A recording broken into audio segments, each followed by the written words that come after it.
কৃষি বিশ্ববিদ্যালয় কলেজ কর্তৃক আয়োজিত এই অনলাইন ক্লাসে শিক্ষার্থীরা তোমাদের সকলকে জানাচ্ছি আমার আন্তরিক শুভেচ্ছা। আজকে একাদশ শ্রেণীর ব্যবসা শিক্ষা শাখার 2020-21 শিক্ষাবর্ষে যারা অধ্যয়নরত তাদের উৎপাদন ব্যবস্থাপনা বিপণন বিষয়ের আজকে 8ম ক্লাস। প্রিয় শিক্ষার্থীরা, আশা করি তোমরা পড়াশোনার মধ্যেই আছো। আমার এই ক্লাসের শুরুতে আমি যে বিষয়গুলো তোমাদেরকে বলি যে তোমরা পড়ার টেবিলে বসো, বই নিয়ে বসো। আজকের যে ক্লাস তোমরা দেখো উৎপাদন ব্যবস্থাপনা বিপণন প্রথম পত্র, উৎপাদন ব্যবস্থাপনা বিপণন প্রথম পত্র এবং অধ্যায় হচ্ছে উৎপাদন। অধ্যায় হচ্ছে উৎপাদন, প্রথম অধ্যায় আমরা পড়াচ্ছি ও একদম শেষের দিকে প্রথম অধ্যায়ের যে পাঠের বিষয়বস্তু দেখো। আজকের পাঠের বিষয়বস্তু যে উৎপাদনশীলতার প্রকারভেদ ও পরিমাপ, উৎপাদনশীলতার প্রকারভেদ ও পরিমাপ। আর পাঠের শিক্ষণফল দেখো, পাঠের শিক্ষণফল হচ্ছে শিক্ষার্থীর এই পাঠ শেষে উৎপাদনশীলতার প্রকারভেদ ও পরিমাপ সমূহ, উৎপাদনশীলতার প্রকারভেদ ও পরিমাপ সমূহ ব্যাখ্যা করতে পারবে। প্রিয় শিক্ষার্থীরা, আমি গত ক্লাসে তোমাদেরকে উৎপাদনশীলতা কি এবং উৎপাদনশীলতার গুরুত্ব সে সম্পর্কে আলোচনা করেছিলাম। আশা করি তোমাদের বিষয়টা মনে আছে, তোমরা বুঝতে পেরেছ। তো আজকে আমি গত ক্লাসের ঘোষণা অনুসারে যে আজকে আমি পড়াবো কি যে উৎপাদনশীল প্রকারভেদ, উৎপাদনশীলতা কত প্রকার এবং উৎপাদনশীলতা সেই প্রকারভেদগুলো তো কিভাবে পরিমাপ করা হয়, অর্থাৎ উৎপাদনশীলতাকে আমরা কিভাবে মেজার করব, পরিমাপ করব। ঠিক আছে, তো আমরা মূল আলোচনায় চলে যাই। ঠিক আছে, প্রথমে দেখো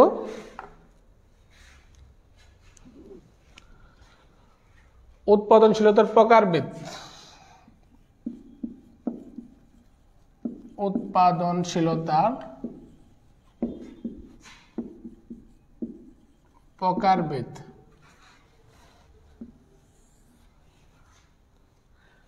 প্রকারভেদ আমরা প্রথমে প্রকারভেদগুলোকে একটু দেখে আসি। 1 নাম্বার,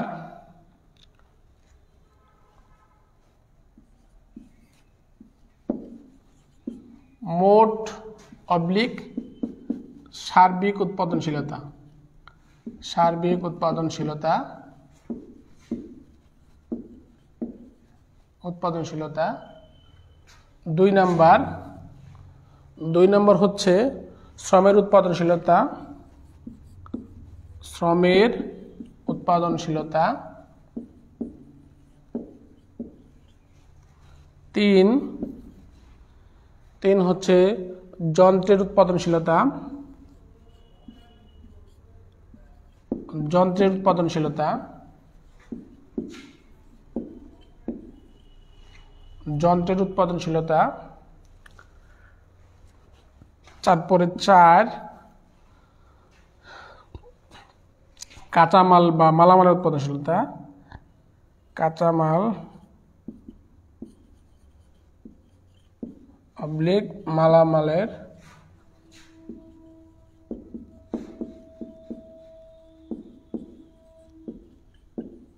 উৎপাদনশীলতা।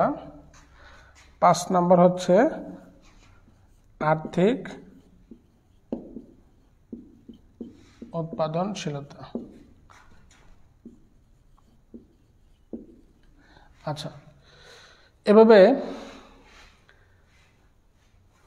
মোট বা সার্বিক উৎপাদনশীলতা, শ্রমের উৎপাদনশীলতা, যন্ত্রের উৎপাদনশীলতা, কাঁচামাল বা মালামাল উৎপাদনশীলতা, আর্থিক উৎপাদনশীলতা, এই টোটাল 5 প্রকার। তাহলে উৎপাদনশীলতার প্রকারভেদ কত প্রকার? আমরা যদি এমসিকিউ হিসাবে এই প্রশ্নটা নেই, অনেক সময় আসে পরীক্ষায় যে উৎপাদনশীলতা কত প্রকার? 5 প্রকার। উৎপাদনশীলতা কত প্রকার? 5 প্রকার। অর্থাৎ আমরা 5 উৎপাদনশীলতা পরিমাপ করতে পারি 5টি উপায়ে আর কি। তো বিভিন্ন বিষয়ের পরে বিভিন্ন বিষয়কে লক্ষ্য করেই উৎপাদনশীলতা পরিমাপ করা যায়। তো এর মধ্যে আমরা এই 5টি যে উল্লেখ করেছি সেগুলো আমরা আলোচনা করব, সূত্র সহ আলোচনা করব এবং অঙ্ক কিভাবে এর উপর ভিতরে কিভাবে গাণিতিক সমস্যাগুলো কিভাবে আসে সে সম্পর্কে আলোচনা করব। প্রথমে দেখো মোট বা সার্বিক উৎপাদনশীলতা কাকে বলে? মোট বা সার্বিক উৎপাদনশীলতা হচ্ছে একটি প্রতিষ্ঠানের মোট উৎপাদনের মূল্য। মোট উৎপাদন, একটি প্রতিষ্ঠান সে যে ওই প্রতিষ্ঠানটির যে কোনো পণ্য উৎপাদন করুক না কেন, তো সেই একটা নির্দিষ্ট সময়ে, বিশেষ করে 1 বছরে, আমরা 1 বছরের হিসাবটা মনে করব, একটি নির্দিষ্ট সময়ে এই কি পরিমাণ উৎপাদন করেছে সেটি হচ্ছে তার উৎপাদন মূল্য।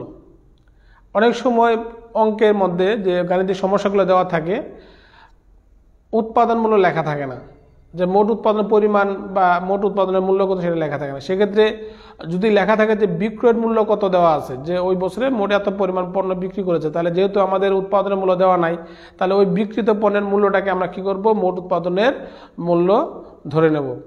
ঠিক আছে? আচ্ছা, তাহলে আমরা কি বলছি, যে সূত্রটা হচ্ছে মোট উৎপাদনের মূল্যকে আমরা কি দ্বারা ভাগ করব, মোট উপকরণের মূল্য দ্বারা। উপকরণগুলো কি কি হতে পারে, সেটা যন্ত্রপাতি হতে পারে, কাঁচামালের ব্যয় হতে পারে, যন্ত্রপাতির ব্যয়, কাঁচামালের ব্যয়, তারপরে যন্ত্রপাতি ব্যয়, কাঁচামালের ব্যয়, শ্রমের ব্যয়, এবং অন্যান্য কোনো ব্যয় যদি থাকে, বিদ্যুৎ, শ্রমের বা অন্যান্য আরও কোনো বিষয় যদি থাকে, তাহলে সেগুলোর সেই উপকরণের ব্যয়গুলো আমরা নিচে লিখব, আর উপরে থাকবে মোট উৎপাদনের মূল্য। তাহলে সূত্রটা আমরা পাশে লিখে দিই। তাহলে সেখানে আমরা বলছি কি, যে মোট উৎপাদনের মূল্যকে মোট উপকরণের মূল্য দ্বারা ভাগ করে যে অনুপাত পাওয়া যায় তাকে আমরা বলছি মোট উৎপাদনশীলতা, বা এই মোটের আর একটা সমার্থক শব্দ হচ্ছে সার্বিক। ঠিক আছে? সার্বিক উৎপাদনশীলতা।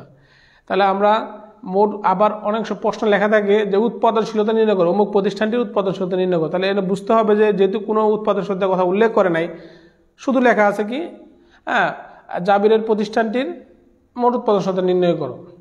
ঠিক আছে? বা যে যাই এবিসি প্রতিষ্ঠানটির মোট উৎপাদনশীলতা নির্ণয়, শুধু উৎপাদনশীলতা নির্ণয় করো, সেক্ষেত্রে বুঝতে হবে যে সেটা সার্বিক বা মোট উৎপাদনশীলতাকেই নির্দেশ করছে। ঠিক আছে? তাহলে মোট উৎপাদনশীলতা নির্ণয়ের সূত্রটা আমরা বলছি মোট উৎপাদনের মূল্য ডিভাইডেড বাই মোট উপকরণের মূল্য। এনে আমরা সূত্রটা লিখে ফেলি, মোট উৎপাদনের মূল্য মোট উৎপাদনের মূল্য ডিভাইডেড বাই মোট উপকরণের মূল্য। মোট উৎপাদনের মূল্য ডিভাইডেড বাই মোট উপকরণ মূল্য, মোট উপকরণের মূল্য। তাহলে আমাদের মোট বা সার্বিক উৎপাদনশীলতা আমরা বের করে ফেললাম। তাহলে সূত্রটা হচ্ছে কি, একটি প্রতিষ্ঠানের মোট উৎপাদনের মূল্যকে একটি নির্দিষ্ট সময়ে যে মোট উৎপাদন হয় সেই মোট উৎপাদনের মূল্যকে মোট উপকরণের মূল্য, অর্থাৎ ওই উৎপাদন করতে গিয়ে যে উপকরণের ব্যয়গুলো হয়েছে সেই ব্যয়গুলো যোগফল দ্বারা যদি আমরা ভাগ করি, তাহলে যে অনুপাত পাওয়া যাবে তাকে আমরা বলছি কি, মোট উৎপাদনশীলতা বা সার্বিক উৎপাদনশীলতা। আরেকটা বিষয় কি বললাম, যে এই মোট উৎপাদনশীলতা অনেক সময় এরভাবে বলা থাকে যে একটি প্রতিষ্ঠানের তথ্য দেওয়া আছে, বলা হচ্ছে যে ওই প্রতিষ্ঠানটির উৎপাদনশীলতা নির্ণয় করো। সেটা কোন উৎপাদনশীলতা, সেটার কোনো নির্দিষ্ট উল্লেখ নেই, মোট বা সার্বিক অথবা যন্ত্রের বা কাঁচামাল কিছু উল্লেখ নেই। তো সেক্ষেত্রে বুঝতে হবে, সেক্ষেত্রে ওই প্রতিষ্ঠানটির মোট উৎপাদনশীলতাকেই নির্দেশ করা হচ্ছে। সেক্ষেত্রে মোট উৎপাদনশীলতা অগ্রগতি, সেটা কোন দিকে যাচ্ছে সেটা আমরা মোট উৎপাদনশীলতার মাধ্যমে জানতে পারি। এটা সকল দিক থেকে, শ্রম, যন্ত্রপাতি, তারপরে কাঁচামাল, এইগুলো সমস্ত দিক একত্রিতভাবে যদি চিন্তা করি, আমরা সমষ্টিকভাবে চিন্তা করি, তাহলে মোট উৎপাদনশীলতার মাধ্যমে সেটা বের করা যায়। কিন্তু যদি আমরা স্পেসিফিকভাবে যদি আমরা আলোচনা করি, একদম নির্দিষ্ট করে, বিশেষভাবে যদি নির্দিষ্ট করে যদি আমরা আলোচনা করি বা যাচাই করে মূল্যায়ন করার চেষ্টা করি, যে আমাদের শ্রমিক, যেমন উদাহরণে বলা হচ্ছে কি, শ্রমিকদের দক্ষতা, আসলে শ্রমিকরা তাদের লক্ষ্য অনুসারে কাজ করতে পারছে কিনা, নির্দিষ্ট সময়ে তাদের যে লক্ষ্যমাত্রা ছিল সেই অনুপাতে তারা কাজ করতে পারতেছে কিনা, উৎপাদন করতে পারছে কিনা, সেটা যদি যাচাই করতে চাই, তাহলে আমাদের কি বের করতে হবে, শ্রমের উৎপাদনশীলতা বের করতে হবে। কি বের করতে হবে? শ্রমের উৎপাদনশীলতা। তাহলে শ্রমিকদের দক্ষতা যাচাই করার জন্য আমরা শ্রমের উৎপাদনশীলতা যাচাই করে দেখব যে আসলে তারা এই দুইটা সময়ের উৎপাদনশীলতা সেটা বের করতে হবে। যে একটি নির্দিষ্ট সময়ে আমরা বের করলাম শ্রমের উৎপাদনশীলতা 2011 সালের, এবং 2012 সালেটাও যদি বের করি শ্রম উৎপাদনশীলতা, তাহলে দুইটা সময়ের শ্রমের উৎপাদনশীলতা তুলনা করলে বোঝা যাবে যে শ্রমিকরা আসলে তাদের কাজে তারা দক্ষতার পরিচয় দিচ্ছে কিনা, তারা সামনের দিকে এগিয়ে যাচ্ছে না কিনা, তাদের কোনো লেকিং বা ঘাটতি রয়েছে। তাহলে শ্রমের উৎপাদনশীলতা আমরা সূত্রটা লিখবো এখানেই। শ্রমের উৎপাদনশীলতার সূত্রটা হচ্ছে কি, একটি প্রতিষ্ঠানের মোট উৎপাদনের মূল্যকে একটি নির্দিষ্ট সময়ের উৎপাদিত মোট উৎপাদনের মূল্যকে প্রতিষ্ঠানের শ্রম বাবদ যে ব্যয় সেই ব্যয় দ্বারা ভাগ করে আমরা শ্রম উৎপাদন বের করতে পারি।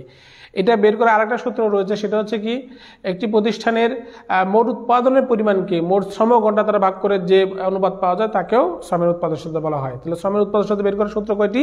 2টি। ঠিক আছে, মোট উৎপাদনের একক ডিভাইডেড বাই মোট শ্রম ঘন্টা। আচ্ছা, আমরা একটু নিচের এই প্রকারভেদ 3টা মুছে ফেলছি, তাহলে জায়গা কম, বোঝা যায় না।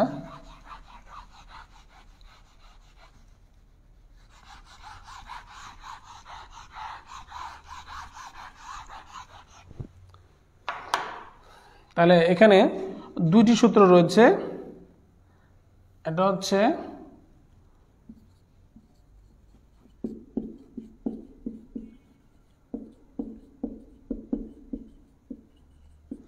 মোট উৎপাদনের মূল্য ডিভাইডেড বাই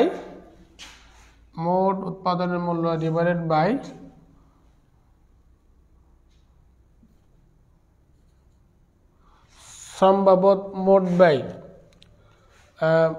মোট শ্রম ব্যয়ের পরিমাণ, মোট শ্রম ব্যয়ের পরিমাণ,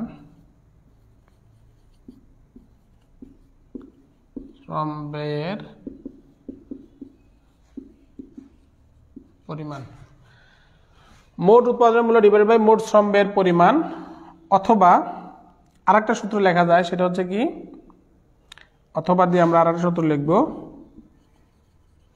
অথবা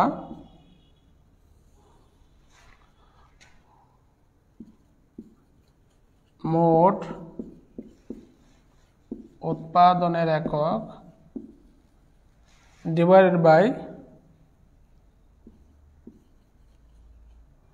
মোট শ্রম ঘন্টা, মোট শ্রম ঘন্টা।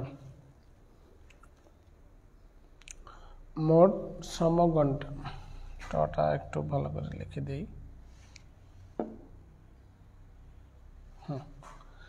তাহলে শিক্ষার্থীরা একটু খেয়াল করো, তাহলে শ্রমের উৎপাদনশীলতা, এই যে শ্রমের উৎপাদনশীলতা আমরা বের করতে পারি 2টি উপায়ে। একটি হচ্ছে মোট উৎপাদনের মূল্য ডিভাইডেড বাই মোট শ্রম ব্যয়ের পরিমাণ, আরেকটি হচ্ছে মোট উৎপাদনের একক ডিভাইডেড বাই মোট শ্রম ঘন্টা। খেয়াল করো যে মোট উৎপাদনের একক, এই যে একক এখানে বলা হয়েছে একক, মোট উৎপাদনের একক ডিভাইডেড বাই মোট শ্রম ঘন্টা। আচ্ছা, এখানে তোমাদের প্রশ্ন জাগতে পারে যে আমরা কোন সূত্র ব্যবহার করব। সেটা খুবই সহজ, সেটা হচ্ছে কি যদি তোমাদের শ্রমের উৎপাদনের মূল্য দেওয়া থাকে, কি বলে মোট উৎপাদনের মূল্য দেওয়া থাকে, মোট উৎপাদনের মূল্য অর্থাৎ টাকায় অঙ্কে লেখা থাকে যে একটি প্রতিষ্ঠান এই সময়ের মধ্যে 2000 সালে মোট এত পরিমাণ পণ্য উৎপাদন করেছে, বা মোট পণ্যের বিক্রয় মূল্য ছিল এত, তাহলে টাকার অঙ্কে পণ্যের মূল্য দেওয়া আছে। আচ্ছা, এবং শ্রম বাবদ কত টাকা ব্যয় হচ্ছে সেটা উল্লেখ করা আছে, যে ওই পণ্য উৎপাদন করতে গিয়ে শ্রম বাবদ খরচ হয়েছিল 2 লক্ষ টাকা। তাহলে 2টি মানি অঙ্কে টাকার অঙ্কে দেওয়া আছে, তখন সেক্ষেত্রে প্রথম সূত্র ব্যবহার করবো আমরা। আর যখন দেখা যাবে যে না উৎপাদনের মূল্য দেওয়া নাই, সেখানে উৎপাদনের একক দেওয়া আছে, যে উৎপাদনের একক অর্থাৎ মোট কি পরিমাণ পণ্য উৎপাদিত হয়েছে, সেই 10,000 একক, 5,000 একক এরকম আর কি। যেমন আমরা যদি বলি যে কলম, যে মোট 5 লক্ষটি কলম উৎপাদিত হয়েছে।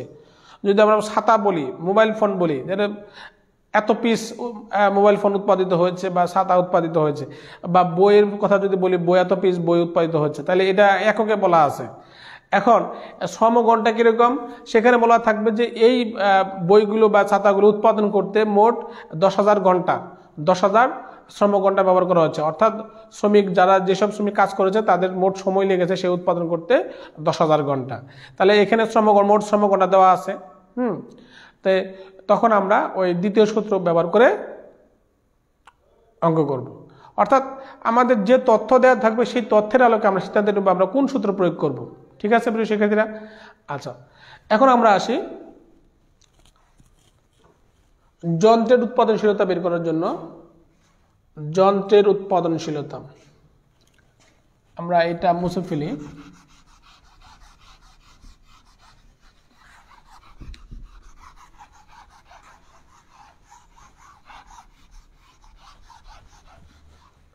যন্ত্রের উৎপাদনশীলতা। আমরা এখানে প্রকারভেদ ছিল কত নম্বর, এটি 3 নম্বর প্রকারভেদ। 3 নম্বর প্রকারভেদ যন্ত্রের উৎপাদনশীলতা। আচ্ছা,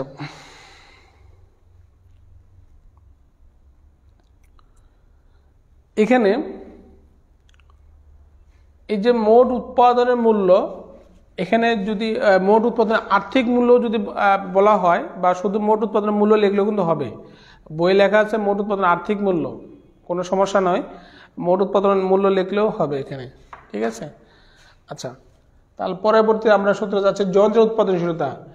যন্ত্রের উৎপাদনশীলতা সেটি আসলে কি, যে একটি প্রতিষ্ঠানের মোট উৎপাদনের মূল্য অথবা মোট উৎপাদনের একককে আমরা যদি যন্ত্রের বাবদ যত টাকা ব্যয় হয়েছে, যন্ত্র বাবদ ব্যয় অথবা মোট যন্ত্র সময়, অর্থাৎ টোটাল এই মেশিন আমার কতটুকু ছিল সেটা দ্বারা যদি ভাগ করি যে অনুপাত পাওয়া যায় তাকে আমরা বলবো যন্ত্র উৎপাদনশীলতা।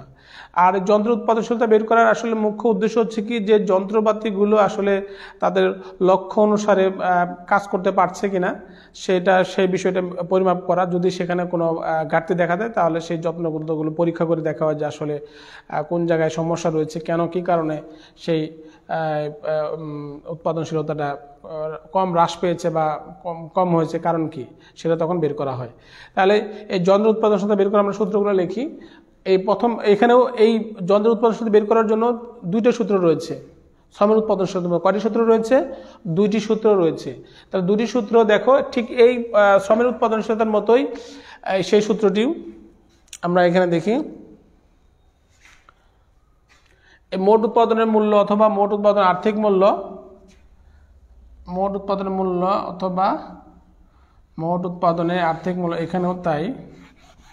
আমরা একটু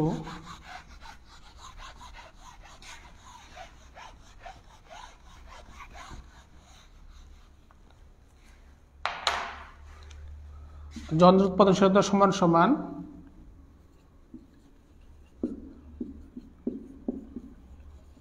মোট উৎপাদনের মূল্য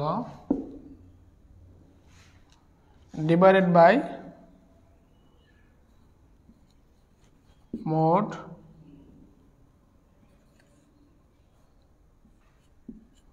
যন্ত্রের বাবদ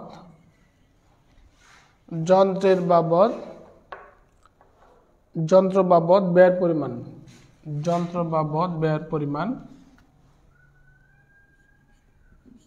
যন্ত্র বাবদ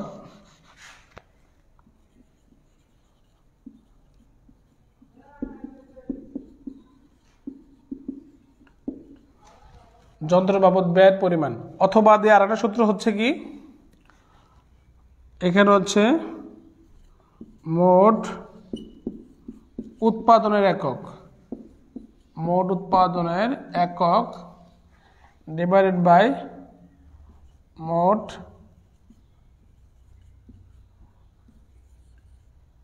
যন্ত্র ঘন্টা, মোট উৎপাদনের একক ডিভাইডেড বাই মোট যন্ত্র ঘন্টা, ঠিক আছে। মোট যন্ত্র ঘন্টা বা যন্ত্র সময়, মোট সময় ঘন্টা, যন্ত্র ঘন্টা বা যন্ত্র সময়, যন্ত্র ঘন্টা বা যন্ত্র সময়। আচ্ছা, এখানে সূত্রে সময় লেখা আছে, আমরা সময়টা লিখি মোট যন্ত্র সময়। এটা তো এটা ঘন্টা হিসেবেই থাকে, মোট এত ঘন্টা। তাহলে আমরা দ্বিতীয় সূত্রটি দেখো, মোট উৎপাদনের একক ডিভাইডেড বাই মোট যন্ত্র সময়। তাহলে যন্ত্র উৎপাদনশীলতার সূত্রটি হয়ে গেল যে আমরা শ্রমের উৎপাদনশীলতার মতোই যন্ত্রের উৎপাদনশীলতা নির্ণয় করতে গেলেও আমরা 2টি সূত্র পাবো। 2টি সূত্র, এক্ষেত্রে কোন সূত্র ব্যবহার করব, আমাদের যে সূত্রের মান দেওয়া থাকবে আমরা যে সূত্রটি ব্যবহার করতে পারবো ওই সূত্রটি আমরা প্রয়োগ করব। যদি মান দেওয়া থেকে মোট উৎপাদনের একক এবং যন্ত্র সময় কথা উল্লেখ থাকে তাহলে আমরা নিজের সূত্রটি ব্যবহার করতে পারবো, ব্যবহার করে মান বের করব। অথবা যদি বলা থাকে যে মোট উৎপাদনের মূল্য দেওয়া আছে, যন্ত্র বাবদ কত টাকা ব্যয় হচ্ছে সেটা উল্লেখ করা আছে, তাহলে সেই সূত্রটি ব্যবহার করব। ঠিক আছে প্রিয় শিক্ষার্থীরা, তাহলে আমরা এটি হয়ে গেল। আর এরপরে দেখো 4 নম্বর হচ্ছে মালামাল উৎপাদনশীলতা বা কাঁচামাল উৎপাদনশীলতা। 4 নম্বর হচ্ছে 4 নাম্বার হচ্ছে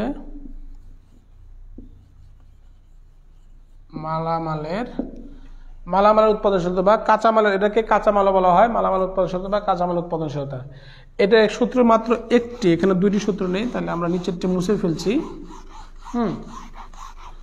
এবং সূত্র হচ্ছে মোট উৎপাদনের মূল্য উপরে ঠিকই থাকবে, নিচে শুধুমাত্র মোট কাঁচামাল বা কাঁচামালের ব্যয়ের পরিমাণ, মালামালের ব্যয়ের পরিমাণ, মোট মালামাল বা কাঁচামালের মূল্য, মোট মালামাল বা কাঁচামালের মূল্য, মোট মালামাল বা কাঁচামালের মূল্য, মোট মালামাল। আচ্ছা, এটা আমরা একটু দূর থেকে লিখি, কারণ এখানে ওর পাশে চলে যাচ্ছে, এতে লিখি মোট মালামাল ব্র্যাকেট হচ্ছে কাঁচামাল, মোট মালামাল বা কাঁচামালের মূল্য, মোট মালামালের বা কাঁচামালের মূল্য। এটা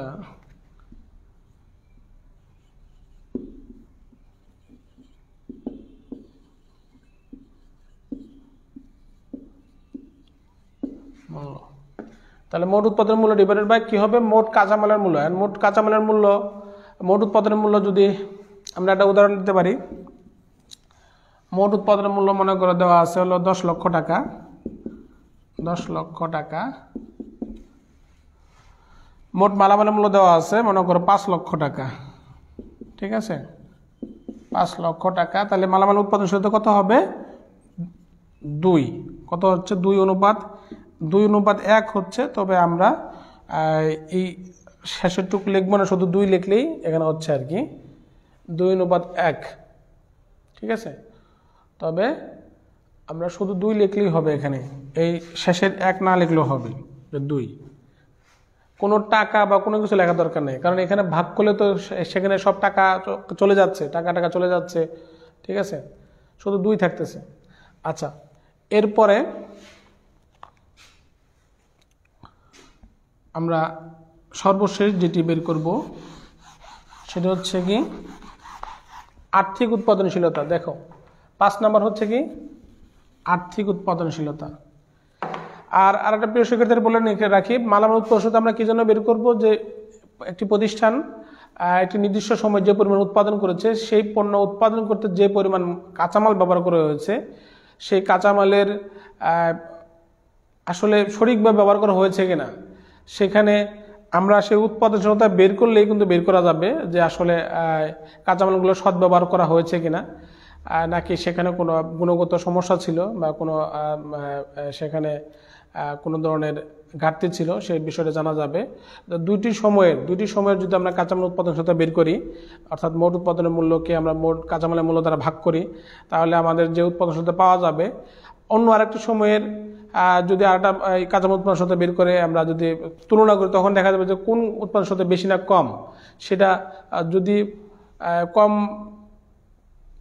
হয় তখন বোঝা যাবে যে হ্যাঁ, পূর্বের তুলনায় কম যেহেতু হয়েছে, অবশ্যই কোনো জায়গায় ঘাটতি রয়েছে, সেটা আমাদের খুঁজে বের করতে হবে। সেটা কিসের ঘাটতি, সেটা কাঁচামালের সমস্যা ছিল নাকি না শ্রমিকদের সমস্যা ছিল বা কাদের সমস্যা, সেই সম্পর্কে ধারণা পাওয়া যায়। অর্থাৎ কাঁচামালের সদ্ব্যবহার সম্পর্কে ধারণা পাওয়ার জন্য আমাদের এই কাঁচামাল উৎপাদনশীলতা আমরা নির্ণয় করব বা প্রতিষ্ঠানগুলো নির্ণয় করে থাকে। তো এরপরে দেখো আর্থিক 5 নম্বর হচ্ছে আর্থিক উৎপাদনশীলতা। আর্থিক উৎপাদনশীলতা আমরা কি বের করবো এখানে, আর্থিক উৎপাদনশীলতা। আর্থিক উৎপাদনশীলতা, আর্থিক উৎপাদনশীলতা। এই আর্থিক উৎপাদনশীলতা সূত্রটি দেখো, সংযোজিত মূল্য ডিভাইডেড বাই রূপান্তর মূল্য, সংযোজিত মূল্য ডিভাইডেড বাই মোট। এই একটি মাত্র সূত্র যেখানে উপরে মোট উৎপাদনের মূল্য বা মোট উৎপাদনের একক কোনো কিছু লেখা হয় না, শুধুমাত্র লেখা হয় সংযোজিত মূল্য ডিভাইডেড বাই রূপান্তর মূল্য। সংযোজিত মূল্য ডিভাইডেড বাই কি মূল্য, রূপান্তর মূল্য। তাহলে আমরা এখানে সূত্রটা লিখি, সংযোজিত মূল্য ডিভাইডেড বাই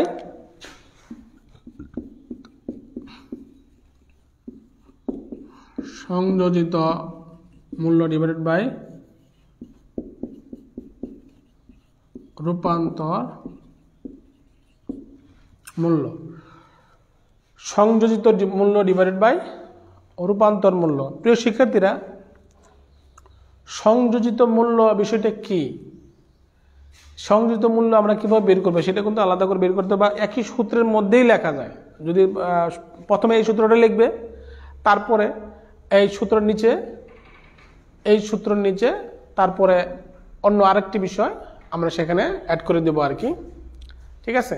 তাহলে এই ক্ষেত্রে আমরা কি লিখবো? সংযোজিত মূল্যর নিচে দিয়ে আমরা কি লিখবো? এখানে সেই আমরা সংযোজিত মূল্যটা আমরা কিভাবে বের করবো সেটাও আমরা এখানে উল্লেখ করে দেবো। ঠিক আছে? তাহলে সংযোজিত মূল্যটা হচ্ছে বিক্রয় মূল্য থেকে আমরা কাঁচামালের মূল্য বাদ দেব। কি বাদ দেব? বিক্রয় মূল্য বিয়োগ কাঁচামালের মূল্য।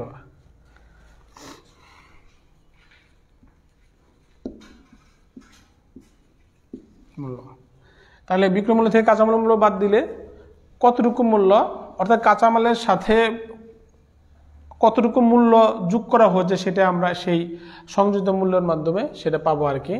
যে সংযোজিত কতটুকু মূল্য সংযোগ করা হয়েছে, এই কাঁচামালের মূল্যের সাথে কতটুকু মূল্য সংযোগ করা হয়েছে সেটা হচ্ছে সংযোজিত মূল্য, যেটা আমরা বিক্রয় মূল্য থেকে কাঁচামালের মূল্য বাদ দিলে সেটা বের হয়ে যাবে। তো প্রিয় শিক্ষার্থী, তোমাদেরকে আবার বলছি, প্রথমে এই সূত্রটা লিখবা যে সংযোজিত মূল্য ডিভাইডেড বাই রূপান্তর মূল্য, নিজেই এই সূত্রটা আবার সেটা ভেঙে যে লেখা হয় সেটা আমরা লিখে দিব আর কি। তাহলে কি হবে, তোমাদের আলাদা করে লেখার দরকার পড়বে না, এই একই সূত্রের একই লাইনে তোমরা লিখতে পারবা। আর রূপান্তর মূল্যটা হচ্ছে কি, এক্ষেত্রে এই যে কাঁচামালটাকে রূপান্তর করার জন্য কি কি খরচ হচ্ছে সেটাকে বলছে আমরা রূপান্তর মূল্য। যেমন আমরা এখানে কতগুলো বলতে পারি, উপাদান বলতে পারি, যেমন শ্রমের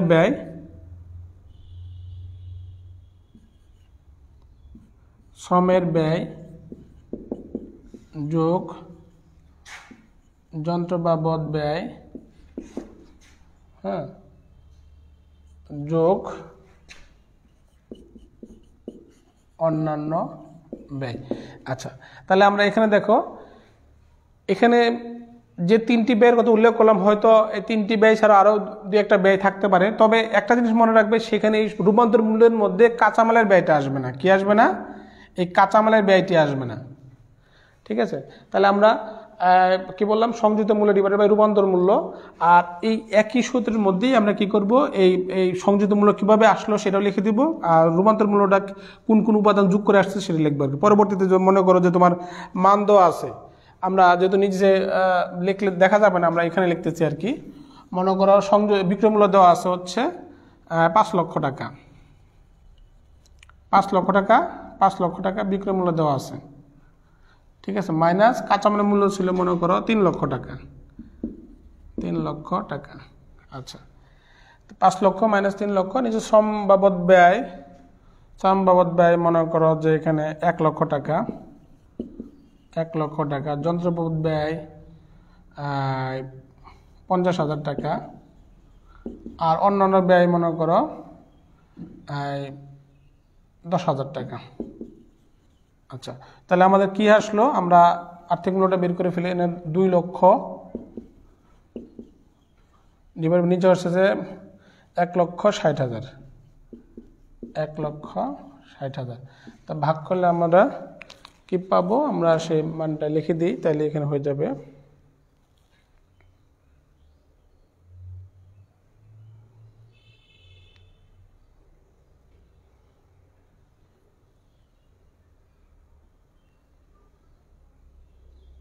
দুই লক্ষ ভাগ 1,60,000, 1.25।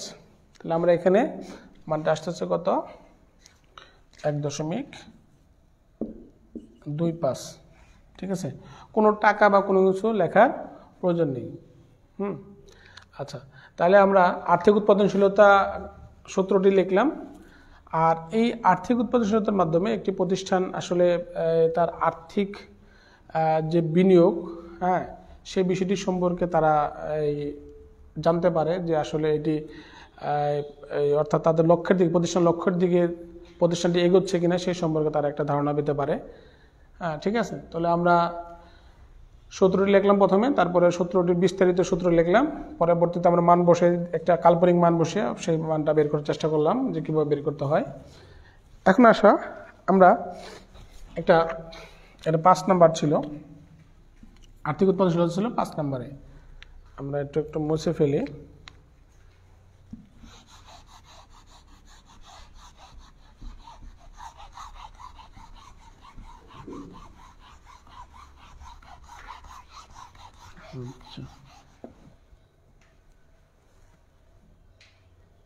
আর্থিক উৎপাদনশীলতা 5 নম্বর আইটেম।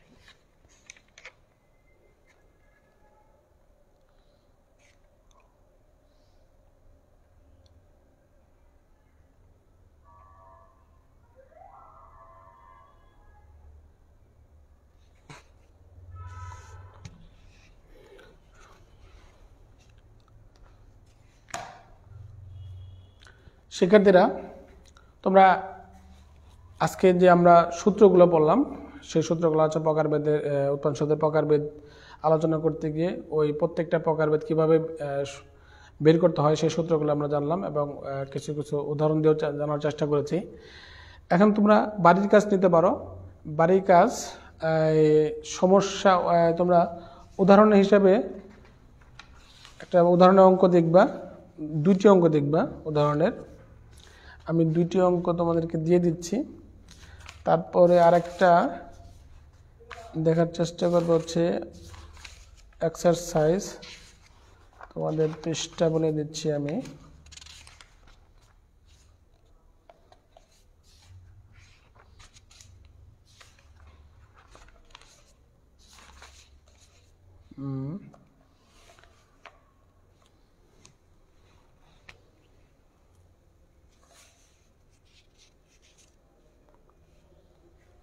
আচ্ছা, বাড়ির কাজ দেখো। বাড়ির কাজ এক হচ্ছে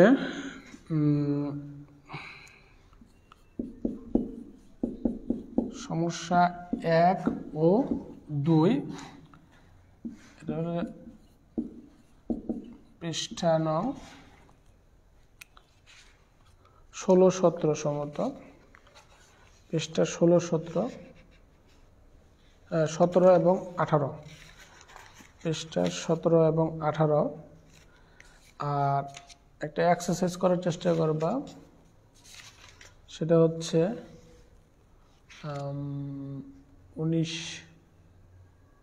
সৃজনশীল প্রশ্ন 19, পৃষ্ঠা 17 ও 18। আরেকটি হচ্ছে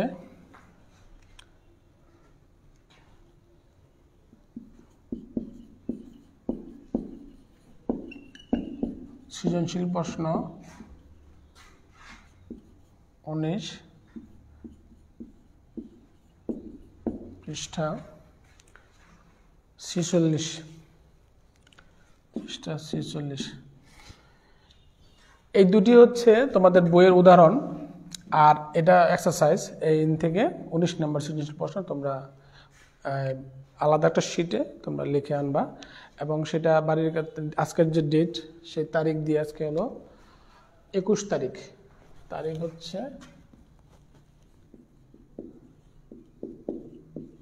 21/11/2020। আজকের 21 তারিখ দিয়ে তোমরা এই দুটো বাড়ির কাজ তোমরা করে রাখবা আলাদা শিটে, সেটা কলেজ খুলে আমরা তোমার কাছ থেকে সংগ্রহ করব।